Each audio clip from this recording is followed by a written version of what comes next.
Assalamualaikum teman-teman, gimana kabarnya? Kita belajar lagi tentang interpretasi EKG. Sebelumnya ada beberapa hal yang harus kita ingat dulu. Yang pertama itu tentang anatomi jantung, yang kedua tentang sistem konduksi jantung, yang ketiga tentang kertas EKG, dan yang keempat itu tentang kurva EKG. Yang pertama tentang anatomi jantung. Diingat lagi kalau jantung itu terdiri dari 4 ruang. Ada atrium kanan, kemudian ada ventrikel kanan, ada atrium kiri dan ventrikel kiri.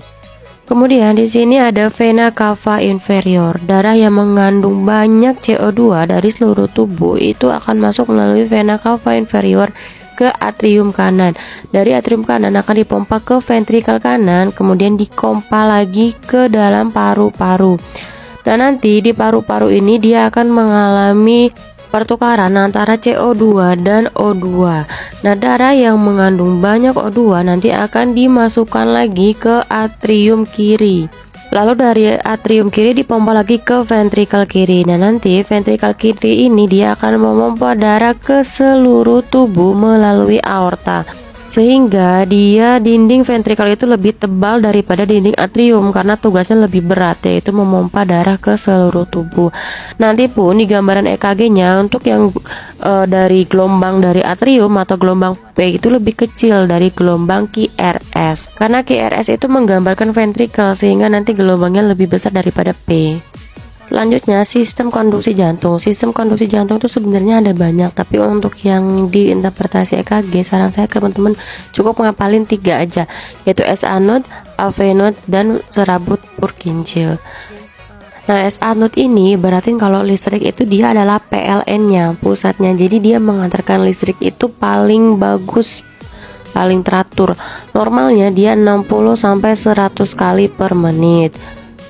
Nah, kemudian kalau dia SA node-nya mati, dia nanti akan digantikan oleh AV node. AV node ini dia ibaratnya gensetnya. Jadi kalau AV node mati atau gangguan, nanti yang menggantikan AV node. Untuk AV node ini, tapi dia kecepatannya hanya mengeluarkan 40 sampai 60 impuls per menit. Nah, kemudian kalau misalnya SA node-nya terganggu, AV node-nya juga mati, nanti yang akan digantikan oleh serabut Purkinje. Jadi serabut Purkinje ini kalau dibaratin apa ya, mungkin kayak lilinnya gitu. Jadi dia mesin terakhirnya dari konduksi jantung. Kalau dua-duanya udah mati ya tinggal serabut Purkinje ini yang bisa diandelin. Tapi sayangnya serabut Purkinje ini dia hanya mengeluarkan impuls paling lemah, yaitu 20 sampai 40 kali per menit. Selanjutnya kita ke kertas EKG. Untuk kertas EKG itu terdiri dari kotak besar dan kotak-kotak kecil.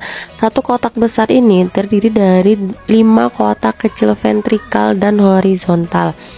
Nah, satu kotak kecil ini dia kecepatannya 0,04 second atau 0,04 detik satu kotak kecilnya, sehingga kalau satu kotak besarnya ini kan terdiri dari 5 kotak. 5 kali 0,04 hasilnya 0,2, berarti satu kotak besar 0,2. Sedangkan kalau tingginya dia satu kotak kecil 0,1. Ini harus diingat-ingat ya untuk kecepatan yang kotak kecil dan kotak besar, karena nanti akan mempengaruhi untuk menghitung heart rate. Selanjutnya ada kurva EKG. Kurva EKG ini terdiri dari gelombang P, Q, R, S, T, dan U. Tapi biasanya kalau gelombang yang U ini jarang ya, jadi kalau nggak ada pun tidak apa-apa. Gelombang P itu merupakan depolarisasi atrium. Normalnya gelombang P itu lebarnya kurang dari 0,12 detik atau kurang dari 3 kotak kecil, dan tingginya 0,3 mV atau dia kurang dari 3 kotak kecil juga. Kalau interval PR itu diukur dari awal gelombang P sampai awal gelombang QRS. Nah, normalnya itu antara 0,12 sampai 0,20 detik. Kalau gelombang QRS itu merupakan depolarisasi dari ventrikel. Normalnya gelombang QRS itu lebarnya 0,6 sampai 0,12 detik. Tingginya ini tergantung leadnya. Untuk gelombang Q itu lebarnya normalnya kurang dari 0,04 detik atau 3 kotak kecil, dan tingginya atau dalamnya kurang dari sepertiga tinggi gelombang R. Kalau gelombang R itu umumnya positif di lead 2, 1, V5 dan V6, dan di AVR, V1 dan V2 biasanya hanya kecil atau tidak ada sama sekali. Kalau gelombang S itu di lead AVR dan V1 terlihat lebih dalam. Selanjutnya kita lanjut ke part 2 ya.